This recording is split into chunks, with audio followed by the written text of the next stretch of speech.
Picture this. The Founding Fathers, those titans of reason and logic, suddenly transported to the 21st century. They'd marvel at our smartphones, scratch their heads at self-driving cars, but absolutely nothing would baffle them more than modern English.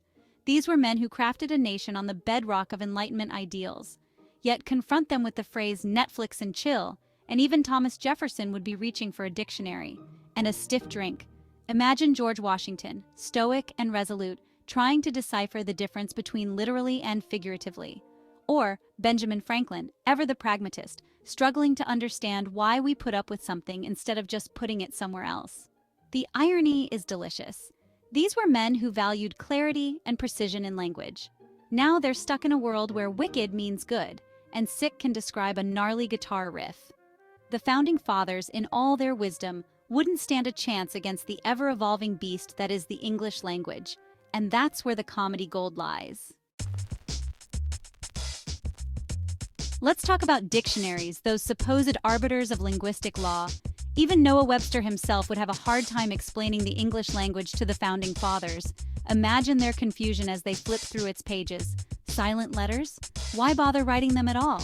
John Adams might exclaim, tossing the dictionary aside in frustration. And don't even get them started on irregular verbs. I write, I wrote, I have written. But I swim, I swam, I have swum. The sheer absurdity of it all would send them into a tizzy. They'd be longing for the days of Latin declensions and Greek conjugations. At least those systems made some semblance of sense. The Founding Fathers, champions of reason and order, would find themselves utterly outmatched by the chaotic beauty of the English language. And we, the audience, would be treated to a front-row seat to their hilarious linguistic struggles. Perhaps the most perplexing aspect of modern English for our time-traveling Founding Fathers would be the way we talk about food.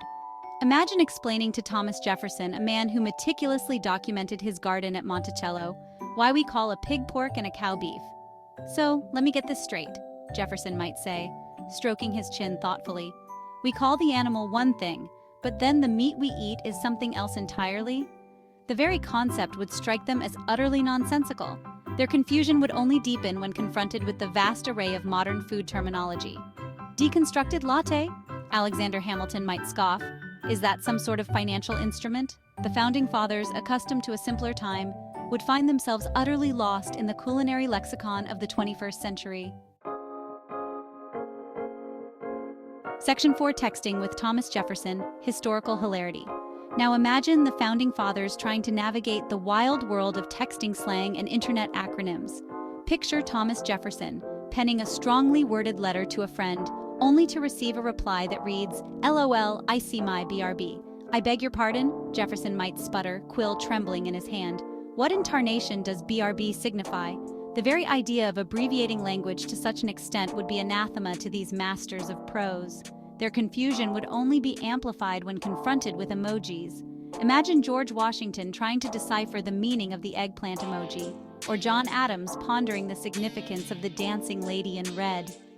The Founding Fathers, accustomed to the formality of 18th century communication, would find themselves completely out of their depth. Section 5. The enduring power of language and laughter. The beauty of this comedic premise lies in its universality. We've all experienced moments of linguistic confusion, whether it's deciphering a baffling text message or struggling to understand a regional dialect. By placing the Founding Fathers in these relatable situations, we highlight the inherent absurdity of language itself. And that's what makes this concept so ripe for comedy. It's a reminder that even the most brilliant minds can be flummoxed by the quirks of human communication.